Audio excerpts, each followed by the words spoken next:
अस्सलाम वालेकुम वरहमतुल्लाहि वबरकातुहू। खैर से आप लोग होप या ऑल फाइन। मेरा नाम है मोहम्मद और welcome back to my channel. जो न्यूज़ चैनल हर चीज़ को एक मसाला बनाता है ताकि उसकी टीआरपी रेटिंग बढ़े, ताकि उसकी पॉपुलैरिटी बढ़े, आज उसका ओनर खुद ही एक तमाशा बन गया और दूसरे न्यूज़ चैनल्स के लिए वो और उसका चैनल आज खुद एक मसाला न्यूज़ सेगमेंट बनकर रह गए।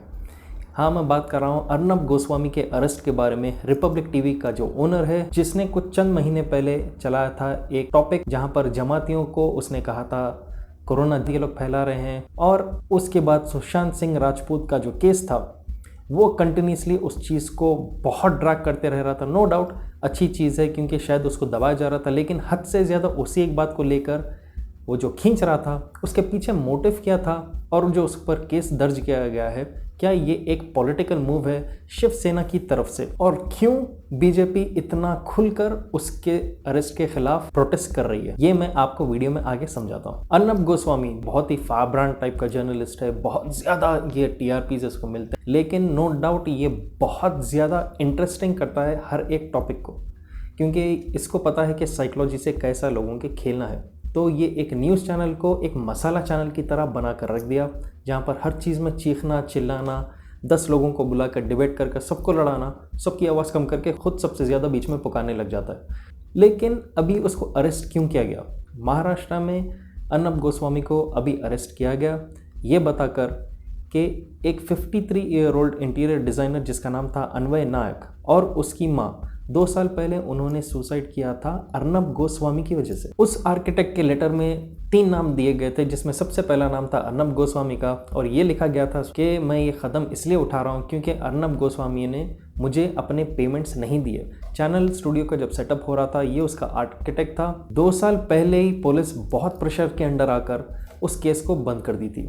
उस वक्त शिवसेना की पार्टी भी नहीं थी वहाँ पर। मई के महीने में अदन्या नायक जो है उस आर्किटेक्ट की बीवी, उसने वापस इन्वेस्टिगेट इस केस को करने को कहा और रिक्वेस्ट दर्ज किया था अपनी गवर्नमेंट से। तो महाराष्ट्र के होम मिनिस्टर अनिल देशमुख ने अनाउंस किया था कि इसको अब हम वापस री इन्वेस्टिगेट करेंगे, क्यों इसको जल्दबाजी में ये केस को बंद कर दिया गया था। इन्वेस्टिगेशन स्टार्ट हो चुका था मुंबई पुलिस की तरफ से, और उन्होंने संडे, जैसा आपने देखा होगा क्लिप्स, अर्नब गोस्वामी को वो घर पर अरेस्ट करने आए, और जितनी आवाज़ से वो चिल्लाता था न्यूज़ स्टूडियो में, उतनी ही आवाज़ उसकी अंदर दब गई थी जब पुलिस उसी के दरवाजे पर आ गई उसको अरेस्ट करने के लिए।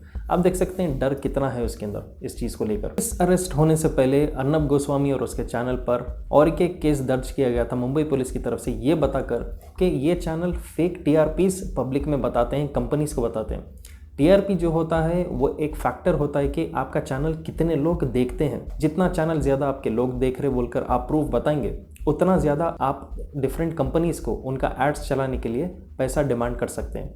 एक तरह से स्ट्रेट बिजनेस के लिए है टीआर, मतलब के चैनल जहाँ पर भी बॉक्सेस लगे हो रहे थे, टीआरपी सेटअप जो रहता, उस एरिया के सारे लोगों को पैसा दिया जा रहा था, रिश्वत दिया जा रहा था कि हमारा चैनल बस ऑन करके रख दो, 7 दिन 24 घंटे चलाते रहो। और इससे पहले ऐसा केस हुआ कि सुशांत सिंह राजपूत का जो मामला था, अर्नब गोस्वामी ने सबसे ज़्यादा हंगामा किया। और अगर आप देखेंगे एक्टर्स बॉलीवुड के रहो या कोई भी बड़े फिगर्स रहो, ऐसे जब हादसे होते तो नो डाउट न्यूज़ चैनल्स इसको कवर करते हैं, लेकिन अर्नब गोस्वामी की खासियत थी कि वो पिछले कई महीनों से इसी चीज़ को मेन टॉपिक लेकर वो चल रहा था। फार्मर्स रोज़ मर रहे हैं, दुनिया का तमाशा हो रहा है इकोनॉमी को लेके, भारत में कोरोना वायरस से लोग परेशान हैं, लेकिन उसका चैनल आप जब भी खोलो Sushant Singh Rajput. No doubt investigation करना चाहिए इस चीज़ के बारे में, लेकिन उसी टॉपिक को अगर आप दिनों रात मेन टॉपिक बनाएंगे तो इसके पीछे मोटिव क्या हो सकता?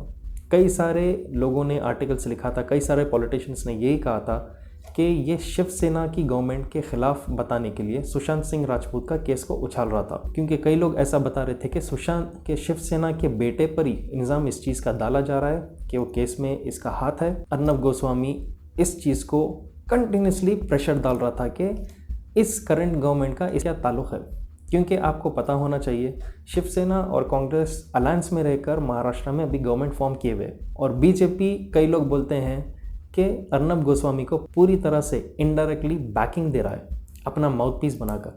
जो बीजेपी का सेकंड मोस्ट पावरफुल आदमी है अमित शाह ने क्लियरली ट्वीट किया, जैसा अर्नब को अरेस्ट किया गया, कि कांग्रेस और उसके साथी, वो नाम भी नहीं ले रहा है शिवसेना का, कांग्रेस और उसके साथी ने आज डेमोक्रेसी को बदनाम कर दिया। उन्होंने अपना पावर मिसयूज़ किया रिपब्लिक टीवी और अर्नब गोस्वामी के फ्रीडम ऑफ स्पीच और फोर्थ पिलर ऑफ डेमोक्रेसी के ऊपर अटैक करके। और ये अटैक ऑन फ्री प्रेस हम इसको अपोज करते हैं। सोचिए आप, अमित शाह खुद अपने ट्विटर हैंडल से कह रहा है कि हम इस मूव को अपोज करेंगे जहां पर अर्नब को अरेस्ट किया गया। साथ ही साथ बीजेपी का एक बहुत फेमस मिनिस्टर जिसका नाम है प्रकाश जावड़ेकर, उसने भी कहा कि we condemn the attack on press freedom in Maharashtra. ऐसा प्रेस को ट्रीट नहीं करना चाहिए। देखेंगे अगर आप क्लिप तो उसमें ये क्लियरली दिखेगा अर्नब गोस्वामी को रफ हैंडलिंग करते हुए लेके जा रहे थे, लेकिन उसमें ये भी देखा गया तो वो लोग बोल रहे थे अरेस्ट करने के लिए हम आए, इन्वेस्टिगेशन के लिए हम आए, तो अर्नब गोस्वामी हाथ खींच के पीछे ही बैठते जा रहा था। तो किसी भी हाल उसको उठाकर ही वहाँ से लेके जाना पड़ा। लेकिन देखा गया तो टाइम्स ऑफ इंडिया को एडवोकेट आबाद ने ये कहा कि सुप्रीम कोर्ट सेवरल केसेस जो सुसाइड के होते हैं इसमें क्लियर एक प्रूफ रहना चाहिए, क्लियर इंस्टिगेशन रहना चाहिए, किसी आदमी का इन्वॉल्वमेंट होना चाहिए अगर कोई सुसाइड करता है। सिर्फ एक लेटर लिखने से काफ़ी नहीं है, क्योंकि हो सकता है कि शायद वो उस कदम को लेने से पहले वो जितने भी अपने दुश्मन थे, बौखला हुआ था, वो किसी का भी नाम लिखकर मर जा सकता है। तो इन्वेस्टिगेशन सुप्रीम कोर्ट ये कहता है कि ये इन्वेस्टिगेट करना चाहिए कि वाकई वो जो आदमी का नाम लेटर में लिखा हुआ है उसने किस तरह से इस शख्स पर प्रेशर डाला था जिसने सुसाइड किया था। तो अर्नब गोस्वामी के भी केस में अगर देखा गया, सिर्फ एक लेटर के आधार पर उसको जिस तरीके से उठा के लेके गए और जिस तरीके से उस पर प्रेशर डाला जा रहा, ये भी क्लियर प्रूफ है कि इसमें उसके ऊपर कंप्लीटली इल्ज़ाम नहीं डाल सकते। लेकिन ये वही अर्नब गोस्वामी जो जहाँ पर लेटर लिखा भी नहीं गया था सुशांत सिंह के केस में, अर्नब कोर्ट रूम बना लिया था अपने न्यूज़ चैनल को और वो कह रहा था कि इसकी गलती है, इसकी गलती, उसकी गलती है। लेकिन इस टॉपिक में यही बता रहा हूँ, जैसा मैंने थोड़ी देर पहले कहा कि बीजेपी कैसा इतना ज़्यादा इन्वॉल्व है। एक जर्नलिस्ट को अगर अरेस्ट किया गया, आप कहेंगे कि बीजेपी करंट रूलिंग गवर्नमेंट है और अगर फ्रीडम ऑफ प्रेस को इस तरह से अपोज किया जा रहा, शिवसेना कांग्रेस जो भी है प्रेशर डालकर एक बड़े जर्नलिस्ट को, एक चैनल के ओनर को अरेस्ट कर रहे हैं और ये गलत है, तो हाउ कम दूसरे जितने भी जर्नलिस्ट जिनको अरेस्ट किया गया बीजेपी गवर्नमेंट की तरफ से, वहाँ पर फ्रीडम ऑफ स्पीच को अपोज किया नहीं गया। द वायर पर कुछ नाम दिए गए, उनमें से सेलेक्टेड आपको नाम बताता हूँ और उनके केसेस बताता हूँ जहाँ पर बीजेपी ने खुद उनके ऊपर केसेस डाले और अरेस्ट करवाया। पहला नाम है सिद्दीक कापन। कापम एक रिपोर्टर है मलयालम न्यूज़ पोर्टल जिसका नाम है azimukham.com। इसको यूपी पुलिस ने अक्टूबर 5 को अरेस्ट कर लिया था। जब वो हाथरस का इंसिडेंट हुआ था उसको कवर करने के लिए ये ट्रैवल कर रहा था।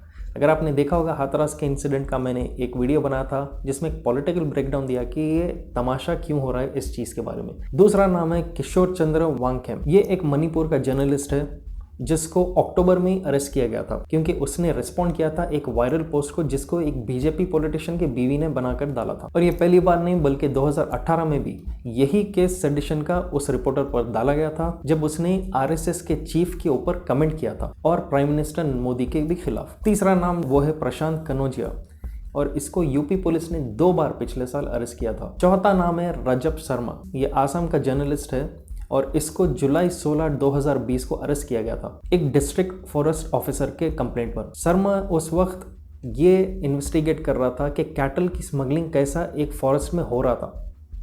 लेकिन आप देखेंगे बीजेपी के जो बड़े बड़े मिनिस्टर्स जो सडनली तारीफ कर रहे हैं फ्रीडम ऑफ स्पीच को और कह रहे हैं कि जो भी इसको अपोज कर रहा है हम उसके खिलाफ रहेंगे। इन सारे केसेस में तो उन्हीं के बीजेपी के लोग पूरे जर्नलिस्ट को अरेस्ट करवा रहे थे जो कोर्ट बाद में कैसे भी क्लियर कर रहा था क्योंकि कोई प्रूफ मिल रहा नहीं था इनके खिलाफ। सिर्फ अर्नब गोस्वामी के लिए क्यों सारा बीजेपी का बड़ा क्लैन, किशन रेड्डी, स्मृति ईरानी, अमित शाह, प्रकाश जावड़ेकर और जितने बड़े बड़े जो भी लोग हैं, क्यों इस अरेस्ट के लिए सडनली बौखला गए इतना अर्नब गोस्वामी के अरेस्ट से, ये आप अच्छे से समझ जा सकते हैं। और ये इन्वेस्टिगेशन के आगे तो कुछ निकलेगा नहीं क्योंकि सुप्रीम कोर्ट के हिसाब से ये है कि पेपर में किसी का नाम लिख देने से वो क्रिमिनल हो तो नहीं गया। इन्वेस्टिगेट उसको करना चाहिए, हार्ड टाइम दिया जाएगा अर्नब गोस्वामी को, पर इतनी गारंटी है जब भी वो छूटकर बाहर आएगा तो आप तैयार रहिए क्योंकि अगले 6 महीने अब यही टॉपिक रिपब्लिक टीवी पर चलने वाला है दिन रात कंटिन्यूसली। तो कुछ महीने पहले जैसा आपने देखा होगा जमात के खिलाफ जितना ये नारे लगा रहा था, पुकार रहा था, आज ऐसा वक्त आ गया कि उसकी खुद की बारी आ गई अंदर जेल के जाने के लिए और कैसा बौखला गया वो आप क्लियरली वीडियो में देख चुके होंगे। तो आप अपने हिसाब से अपना ओपिनियन नीचे कमेंट कीजिए कि आपको क्या दिखता है इस चीज़ के बारे में। शेयर कीजिए इस वीडियो को जितना हो सके और सब्सक्राइब करिए अगर आप नए मेरे चैनल पर। जब तक फिर I will be back soon again, take care and अल्लाह हाफ़िज़।